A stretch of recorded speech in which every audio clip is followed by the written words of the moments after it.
कमलेश जी के नममा जी, फौजी कमलेश जी के नममा जी, अजी नममा जी सबसे अलग पहचानमा। सीमा के सिपाही उजवनवा जी, सीमा के सिपाही उजवनवा जी, उजवनवा जी सबसे अलग पहचानमा।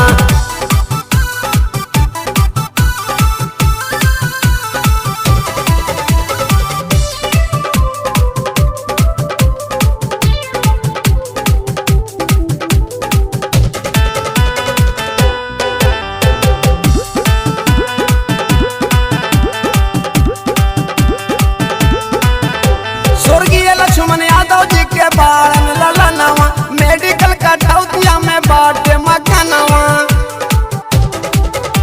स्वर्गीय लक्ष्मण यादव जी के बारन ललनवा, मेडिकल कटौतिया में बाटे मकनवा। रेणु देवी सुघर जननवा जी, रेणु देवी सुघर जननवा जी, अब जननवा जी सबसे अलग पहचानमा। फौजी कमलेश जी के नममा जी, अजी नममा जी सबसे अलग पहचानमा।